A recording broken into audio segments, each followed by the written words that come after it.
So if nobody knows me. Nobody knows you, like it's brand new.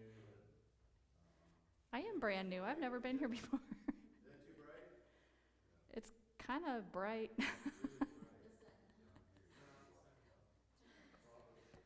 Yeah, it's okay. Camera 3. Camera 3. What if we move that up? Move her up top. Yeah, she can do that. Do you want to move the platform up top there? Would that help? I don't know. Just my computer's sliding around. Okay. But I think maybe it'll.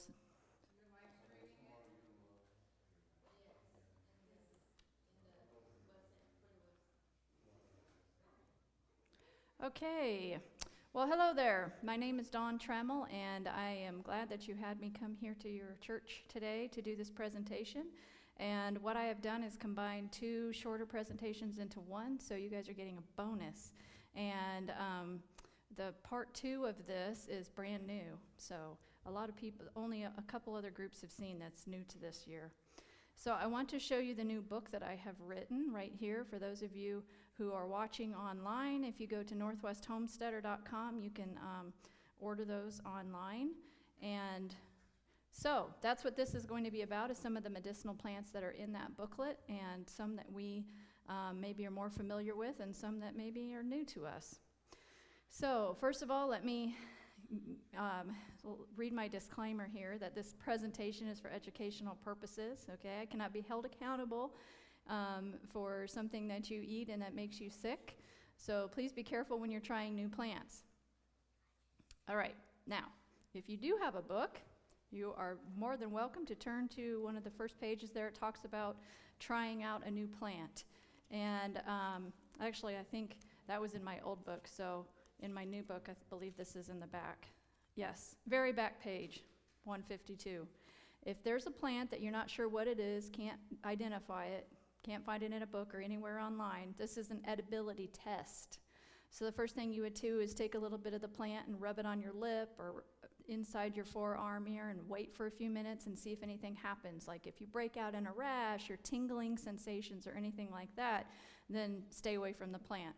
But if nothing happens, then taste a little bit of it and then spit it out. Wait a few more minutes, okay? If nothing happened, no burning, no tingling or anything like that, then the next time, take a little bit and swallow it. So this is just kind of a test. I've heard one lady that I did a class with, this is how she learned a whole bunch of new plants that she hadn't even seen in other plant books. So I think that's kind of cool. Might be worth a try. All right, before we get started, I want to tell you what these words mean, because I'm going to be using these words a lot, and these words are also used here in the booklet. You'll read them often as you're studying these plants. So this is on page 152. So first of all, a decoction. Decoction is a tea, basically, but you're using the hard part of the plant, like the root, okay? And you're slowly boiling it. So that's the difference between a decoction and a tea. An ointment is a salve that you're making with the plant, and you can do that by just taking the plant parts and infusing olive oil with the plant parts, and I can talk about that later on if anybody wants to know more information about that. A poultice is when you're taking the plant and you just take the leaves and you crush them up in a bowl or chew on it and make it into like a mashed up plant, and then you can put it on your skin. That's a poultice. Powdered means that you're taking the plant and drying it. Now, people always ask me, how do you dry these plants? Well, you can take the plant and you can stick it in a dehydrator and turn it on the lowest setting and dry them that way. You can put them in the back of your car window. You can put them on a trampoline. You can put them outside on a board or something like that and dry them that way. And then if you powder them, what I do is I just go to the thrift store and get a little coffee grinder and I powder them in that. That's for my herbs. And then you can put them into capsules if you want to take them that way.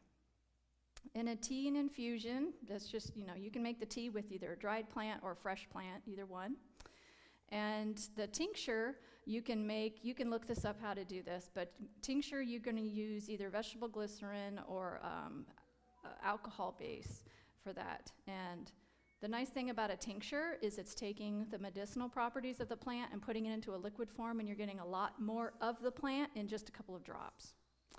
So let's get going now that you know what those words mean. Now, burdock, I believe probably everybody has this. They might not know what it is until you were walking through the field and you get those little burly things stuck to your socks, okay? That's burdock. It spreads like crazy. It'll go everywhere in your yard or your orchard. And the root is really what you want for the medicinal properties.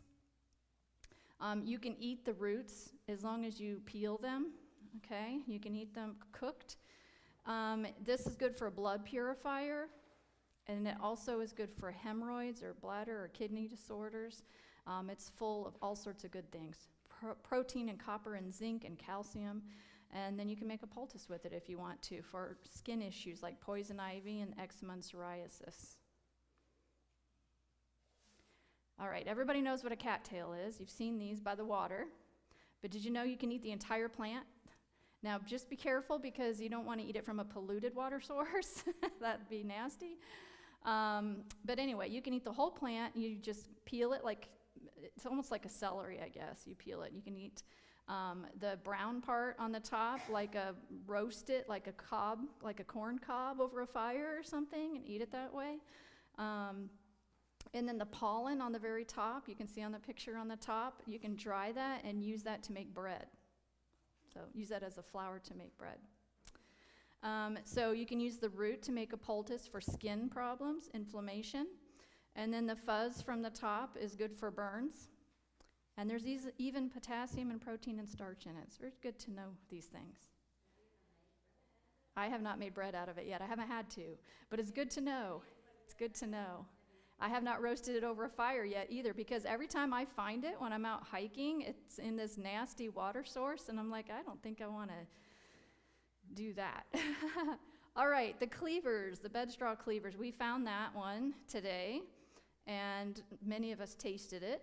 And did you know, though, you can use that to stop bleeding? So it's a good one to know. And for psoriasis, if you have some skin issues. All right, clover is one of my favorite ones. Obviously, it's really easy to identify. Everybody knows what clover is, but not everybody knows that you can eat it. So the flowers you can eat raw. You need to cook the roots. Leaves you can eat raw if it's a young plant. But what I really like about this plant is that I've used it a lot for burns. So I would recommend that you go out and find clover and dry it right now and get yourself a jar and put it in so you have it. Also good for a blood purifier. So you can make tea with it all winter long. People always ask me, how do you store your herbs? So what I do when I go out this time of year when there's plenty of them, and then dry them and put them into mason jars, and if you can find the darker brown colored, amber colored mason jars, those are perfect. Or maybe spray paint the outside to dark color, because the darker the better. You do not want your herbs in the light, and you want them in a cool, dark place. So, and then put them in the bottom of a cupboard somewhere, keep them out of direct sunlight. And then the other thing I like to do is put a label on the jar that says what the plant is and what it's for, okay? So you'd put clover on here, you'd put poultice for burns, or whatever, tea for congestion, okay? So that when you're stressed and somebody's hurt or something's wrong, you're not flipping through all of your books trying to figure out, what am I gonna do, what am I gonna do? You can go to your little herbal medicine cabinet and say, oh, that one, that's the one I need right there, okay? Now's the time to do these things because it's not a stressful time, right? Okay, that's why I'm here. I have a burden to share information with people. All right, the dandelion, everybody knows what it is, okay? You can find dandelions everywhere. But look at what it's good for, okay? The tea, especially. Tea blocks spike proteins. I'm not going to go into that too much. You can do your own research on that. But also good for liver and kidney problems and Alzheimer's. They're interesting. Also good to just eat. Just take the flowers and eat them. There's iron and protein and calcium in there. Okay, we saw the ferns today. You need to get them before they're unfurled, okay? They look like the neck on a violin. And you can grind these into flour also. But you can make tea out of them for sore throat, stomach aches, and it's also anti-cancerous. And you guys have ferns everywhere. You have lots of them. But look, it's got folic acid in it and fatty acids. Really good one to know. All right, lamb's quarter. Do you have those out here? I'm pretty sure that you do. I have friends that use these in their smoothies all the time because they're so high in vitamins and minerals, and the calcium in this plant is really high, and it's tasty. It tastes just kind of like spinach. So if you ever get any swelling or rashes or itching, make a poultice. So just gather up a bunch of leaves and mash them up in a bowl and put it on your itching or whatever you have there. And then you can use the tea for menstrual problems and scurvy. All right, have you seen mullein out here? You have mullein? It's all over the place where I live. It only sends up the flower stalk the second year. Okay, so the first year, you're just gonna have that little rosette flower there, or not the flower, the plant that only grows like a couple inches off the ground, does not get very big. But the leaves are really fuzzy on it, so pretty easy to identify that one. You can make a tea for asthma. That's good to know. A lot of people suffer from asthma. And then what are they gonna do if they can't get their puffers anymore? Okay, people are going to be coming to us for answers, and we need to have the answers. I don't know if you guys do any kind of medical missionary work around here or if you're teaching any classes on that, but this is all good stuff for medical missionaries to know. Also, take the yellow flowers, which these are hard to find. Like I said, they're only out the second year, and they only bloom for a short amount of time. And oh yes, stop the car. There's another mullein plant. You get 2 flowers. You go out, drive up, stop the car. There's 2 more flowers. It takes a long time to gather mullein flowers. But if you can get them and dry them, you can mix them with honey for ringworm, and they're also good for an earache if you put them in olive oil. A lot of babies suffer from earaches. Okay, the greenbrier, also known as catbrier. I've seen this all along the coast. It's everywhere. You can eat it. Maybe you didn't know that, but it's better if it's young. Make a tea for bronchitis, hormone imbalances, stress, detoxer, blood purifier, digestive issues. It's amazing. All right, easy to identify, oxeye daisies. I think everybody has these growing where they don't want them to be. But now you know you can eat the leaf and the stem and the flower and make a salve out of it to heal wounds, bruises, ulcers, and stings. And then a tea for coughing or asthma again, bronchial problems, night sweats, pink eye, and nervousness. So with the pink eye, what I would do is I would make a tea with it and then put it in a dropper and then just drop it in the eye, or put it on a gauze pad and put the gauze pad over your eye. All right, plantain, we talked a little bit about that earlier. This is also known as medicine cabinet in a leaf. And as I've mentioned, this is the #1 plant that I would dry and I would have on hand. I would have a couple jars of this, okay? And you can see the picture of it there. That's the broadleaf plantain. Also comes in the narrow leaf, but if you pull it apart, you'll see the threads sticking up out of the end of the part where you tore. And let me show you, I have a couple slides on this one just because it's so important. So it's an antibacterial. You can make an ointment with it and use it as an antibiotic ointment. It'll heal rashes and cuts and bruises. Anti-inflammatory, so it'll help wounds to heal faster, relieves itching and pain. Now, you can just use this directly on your skin right away. So if you're in the garden and something bites you or stings you, just chew it up and put it right onto your skin right away. Also good for burns, scarring, acne. You can make a hair rinse, like a tea for if you have a dandruff or itchy scalp. Also drink it before meals if you're working on weight loss. Good for bleeding. Here's the next one.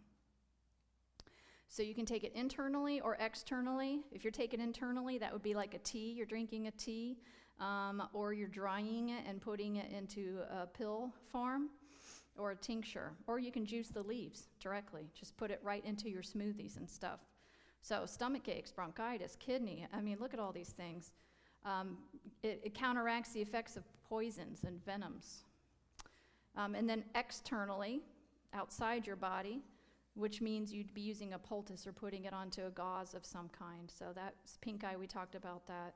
All sorts of skin issues, itching, earaches even. So I would probably drop some in the ear. Staph infections. So good plant to have around. You also have these wild blackberries, I guess, bushes, like growing everywhere. Yeah, so you can eat the little tiny shoots that are just starting to come out. Just clip them off, and you can eat those directly before they get all prickly and all of that. But maybe you haven't heard that even the red raspberry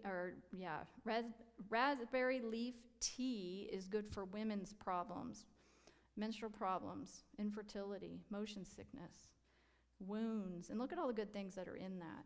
And this isn't just the berries I'm talking about. I mean, everybody knows you can eat the berries, but I'm just talking about the leaves. So you can go out and gather the leaves, dry the leaves, and then keep it around for tea.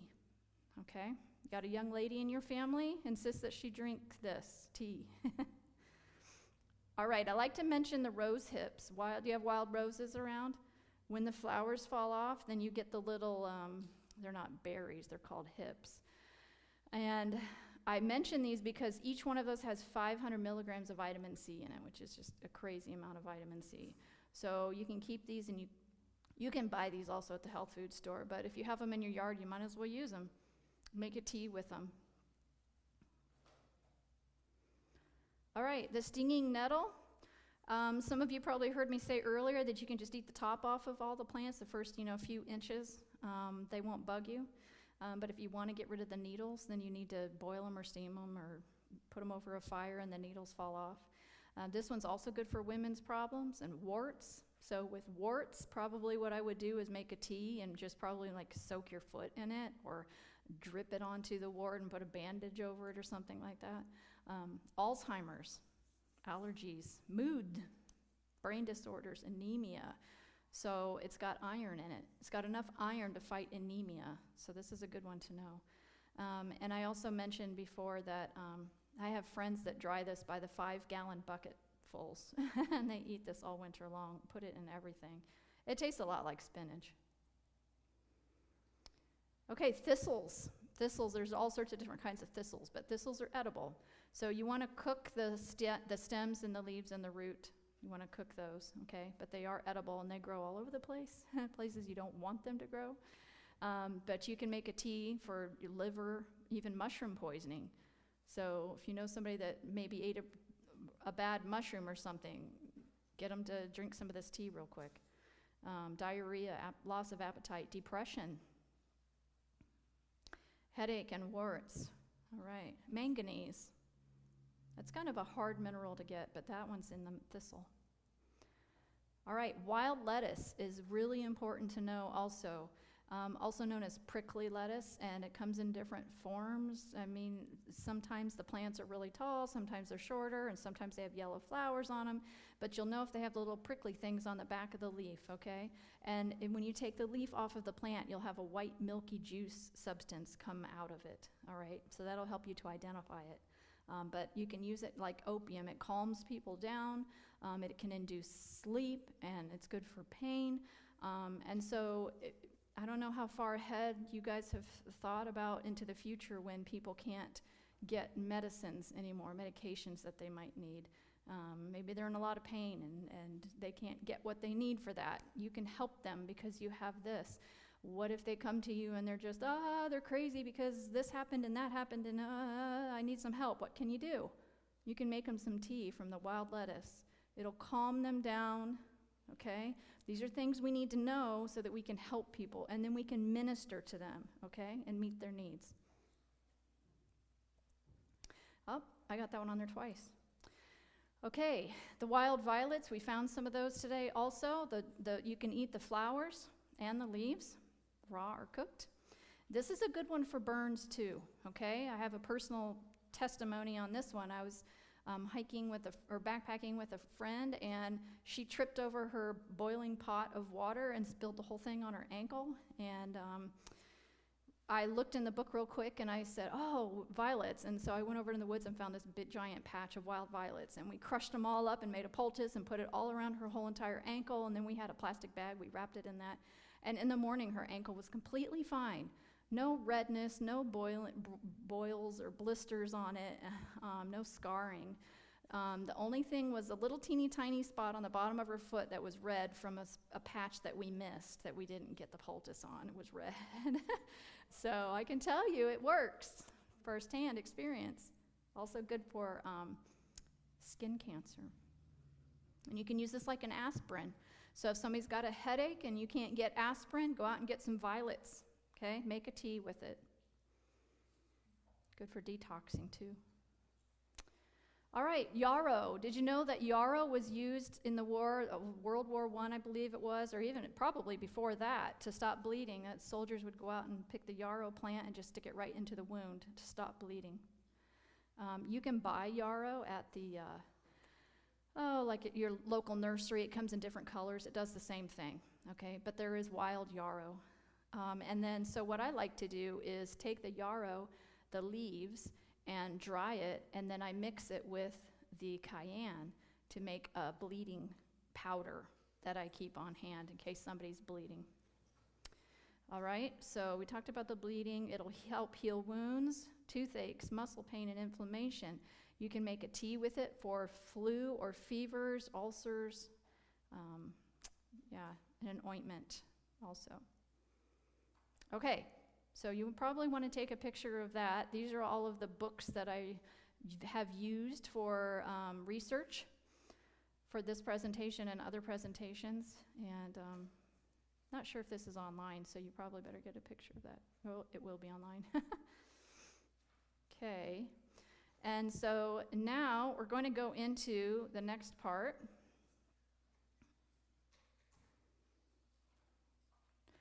All right, and this is going to be new. This is not online right now. All right, I just put this class together this year because I've had so many people asking me about this right here. So what this is my emergency small medical herbal kit that I put together.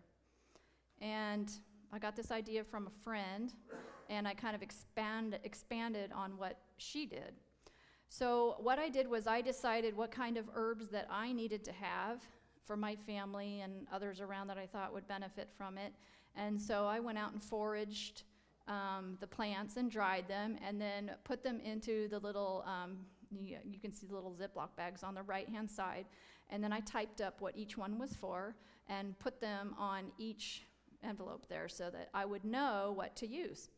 And then in the center there, I've got all my tinctures there, and I've got colloidal silver, bleeding powder, trying to read everything there, charcoal, some ginger, and a couple of other things there. And again, I taped a label to each one so that I knew what each one was for. And so then I bought the little kit there that you can see on Amazon. And then I added more things like a suture kit and some gloves and a mask, and you can see some different things there, an ace bandage and some scissors and bigger pads and things like that to put on wounds. So, and I've already been able to use it. I try to take it with me wherever I go, and somebody says, oh, I've got this problem or whatever, then I can just open up my little kit and look and say, oh, okay, let's try this. So anyway, when I teach classes, I've taken this kit with me, and never fails. People want to buy it.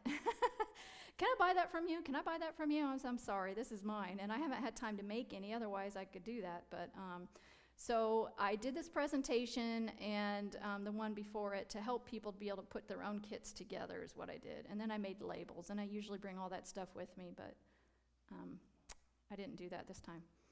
All right, so what I'm doing now is I'm going through, because not everybody can go out and forage, okay? Not everybody's able to go up into the woods or whatever and find plants.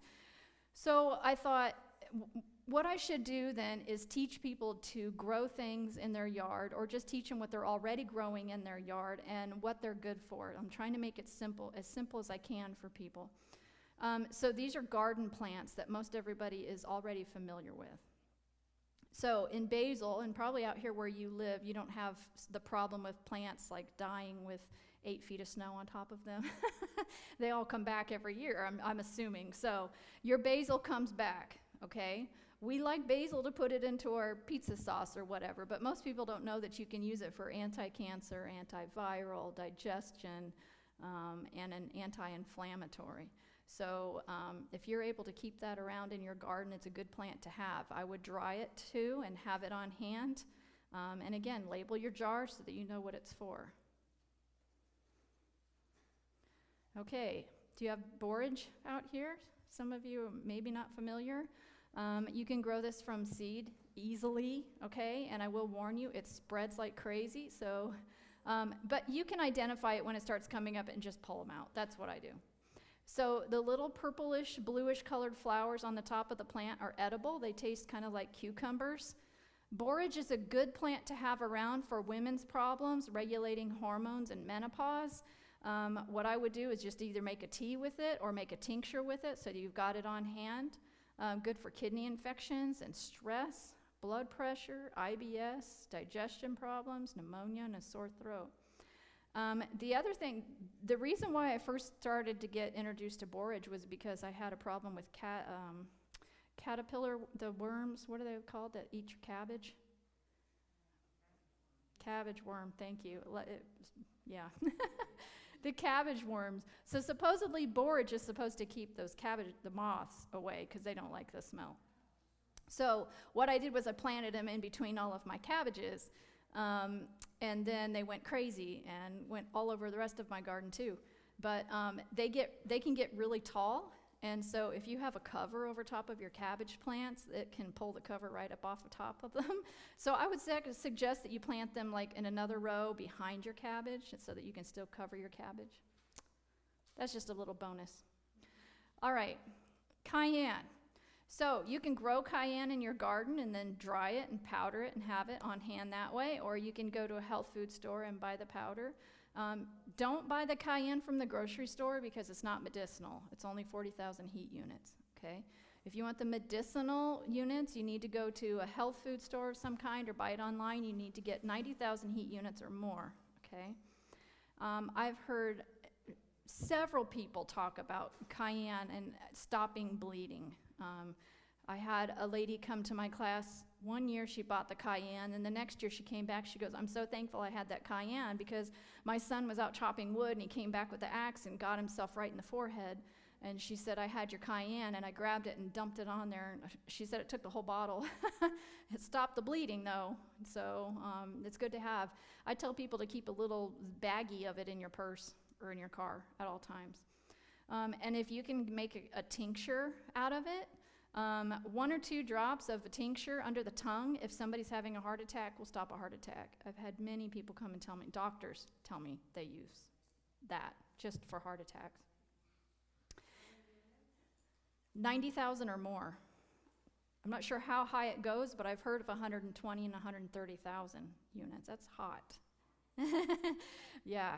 And if you know somebody who's struggling with alcohol addiction, this can help with that. So what I would do is put it into a tea. Drop some into a tea. Good for fevers, cramps, and I already talked about the heart attack. And bleeding, also for internal bleeding, if somebody's got, like I know somebody that's dealing with cancer and is just bleeding from the cancer, so they've been taking a lot of cayenne to stop the bleeding, and it's been working for that. Ulcers too. All right, chamomile, I think you can buy this too at your local farmer or grocer, plant store. It can grow wild and it can spread like crazy too, or you can get it from a friend. So put it in a pot would be my suggestion. But anyway, chamomile, I knew it was good for helping you sleep at night. That's kind of how I've always known. Buy the chamomile tea, right, to help you sleep.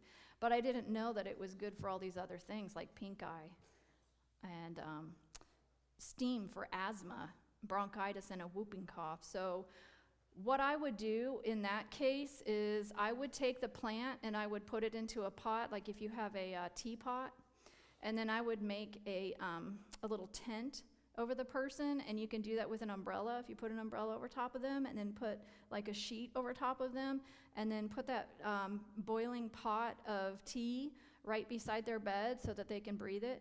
I mean, if they're really sick and they can't get out of bed, that's what you would do. But otherwise, if they can stand, just have them stand over top of the stove with that boiling water and put a towel over top of them and have them just inhale it and breathe it. It'll stop the asthma and the bronchitis and the coughing. And then I thought that was interesting that this is also good for IBS and Crohn's. That's new. I did not know that either. Okay. How many of us like cilantro? Yeah, cilantro is the best. But did you know what it was good for? Wounds, eczema, hemorrhoids, sunburn, pain relief. Wow. Insomnia, flu, sore throat, toothaches. So probably with the toothache, just chew it. Just take the plant and directly put it right on there.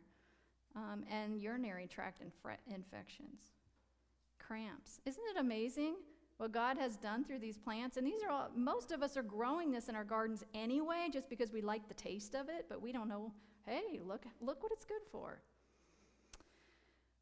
All right, comfrey. A lot of people are familiar with comfrey. This is the Russian comfrey. It doesn't grow wild, but it will spread once you get it, and it has little purple flowers on it. So this is also known as knit bone. I know 2 people have come to me and told me that it has healed broken bones in their body. The way that you would do that would be to make a poultice with it and put it around your foot or wherever the broken bone is, or make a salve with it with a little bit of beeswax and some olive oil. And we can talk about that later if anybody wants to know how I do that.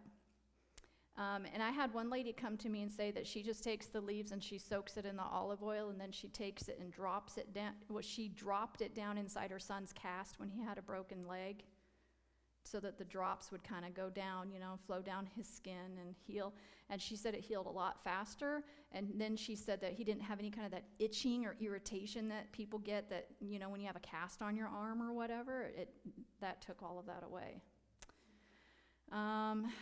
What else? So you can make a tea to purify the blood, good for ulcers also. And then the root decoction, remember, decoction is just a tea, but you're using the root, is good for coughing, respiratory problems, and bleeding. So if you do not have a comfrey plant in your garden, find someone who does, and take a piece of the root and start growing that one. All right, dill. Did you know that dill is good for a sedative, help you sleep at night, and good for digestion? I never knew that. And dill keeps away other pests from your garden because they don't like the smell, but it brings in the good pollinators. So, and once you have dill, you will have it for the rest of your life if you let it go to seed, drop its seeds, and come back. So good one to have. All right. Echinacea is also known as the purple cone flower, so that's a picture of it. Somebody was asking me about it earlier. That's what it looks like. And you can buy this one too at the local nursery. And the root is really what you want to use. So if you are going to grow this, wait till the plant gets a little bit bigger, maybe a year or 2, and then you can harvest the root. But this is also really good for your immune system. Antibiotic, antiviral, fevers, infections, digestion, a blood purifier, allergies, acne, eczema, boils, and pollinators. So if you're starting to feel sick or something's coming on, then you can take your echinacea as a tea or as a pill form. And on top of, actually, did you know that echinacea, it counteracts the poison of a snake bite or a spider bite?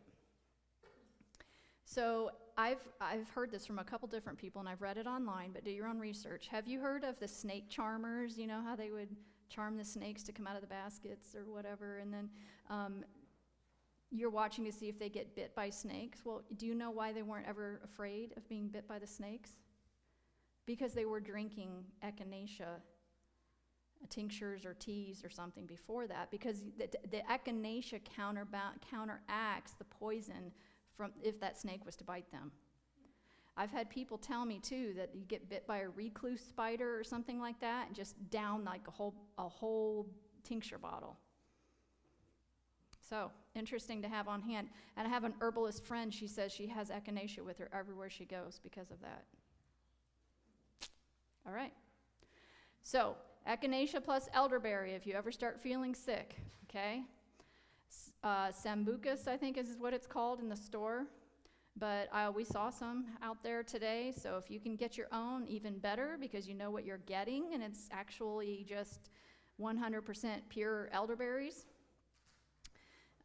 So take this with your echinacea along with hot, cold showers, and your cold will be very much shortened, and you may not even get sick if you do all of these things.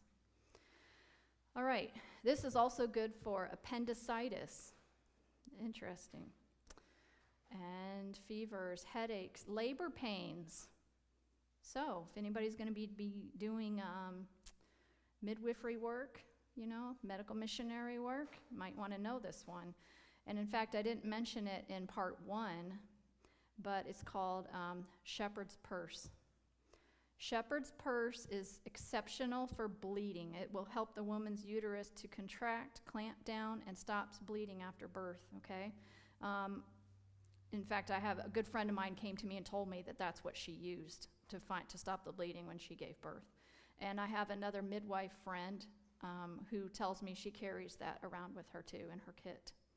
That's shepherd's purse. Okay, so that's elderberry.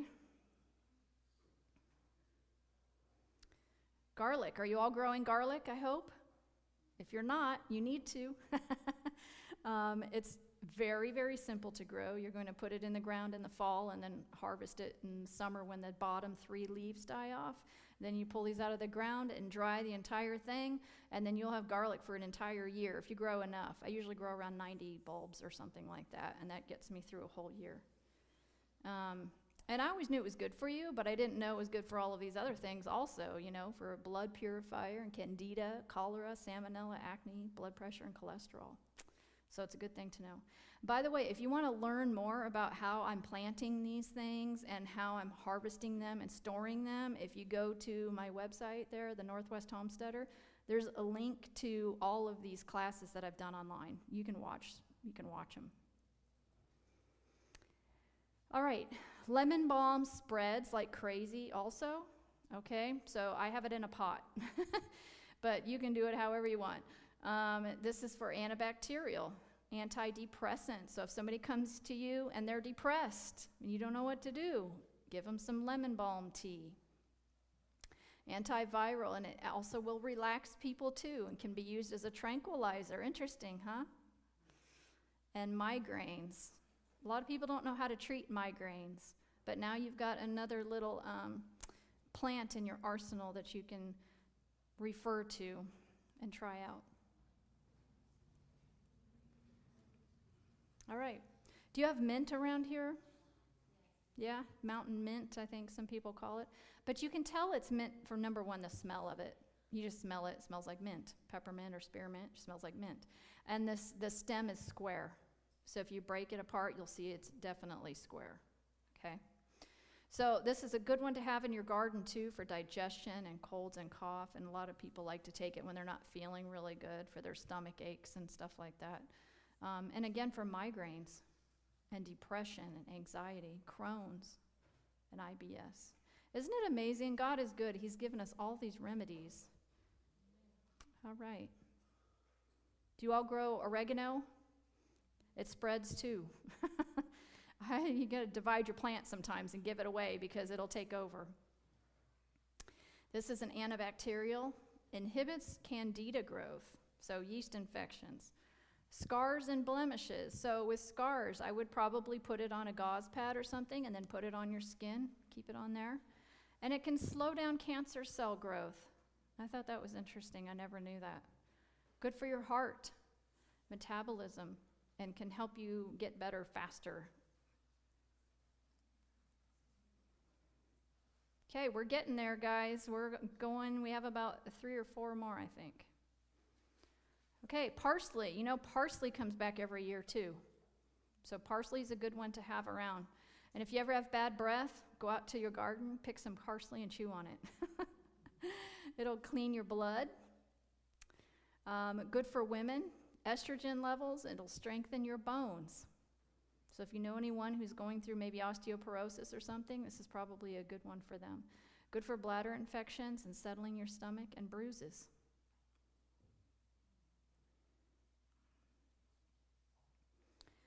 All right, rosemary. Rosemary should come back every year too for you. digestion and concentration. Who would have thought? Dementia, right? Are we hearing a lot of people going through dementia these days? And Alzheimer's and things? So this might help with that. Colitis, arthritis, and staph. Again, staph infections. I've also heard of people putting this into their smoothies. If you make, not a smoothie, I call it rocket fuel. I don't know what you guys call it out here, but like an immune type drink that's full of all sorts of good things, like cayenne and onion and garlic. Actually, you know, if you put pineapple juice in with it, it's not so bad. What? The flu bomb? Yeah, you can call it the flu bomb. I put some rosemary in it too. That I went down a rabbit trail. But yeah, I was looking at the rosemary. If you put that in there too, that just takes it up a notch. All right, and sage. Plant sage, and you should have that coming back every year too. Good for women, for hormones and menstrual problems, menopausal problems. Who would have thought, right? I mean, you can just eat it fresh, put it in your food or whatever, or dry it and have it on hand. Speeds the wound healing too. All right, last one, thyme. Thyme is also a good one to have. I like to put it on potatoes and stuff. Bronchitis and cough, cavities. Isn't that interesting? Helps to prevent cavities. So I'd probably drink it as a tea. Immune system, digestion, intestinal worms. Interesting to know that, isn't it? You hear about people that have intestinal problems and you wonder, you know, what's going on. This might be a good one for them to try to take, you know, as a tea. And for seizures, helps to prevent seizures and warts. Okay, so these are the two books that I used to put this part of the presentation together. The first one, is just wonderful. I just got that maybe a year ago. It goes through all your garden plants, even cabbage, and it tells you what's good about cabbage. This is just an amazing book. So if you could only get one, that would be the one that I would get. But, you know, we definitely need to be stocking up our libraries and our arsenals with information so that we can help people in the future. So, okay, that's it. Yeah, again, my website is northwesthomesteader.com. I guess I could put that back up here if you want to write it down. Yeah, there it is. And I'm going to hang around for a while if people have questions.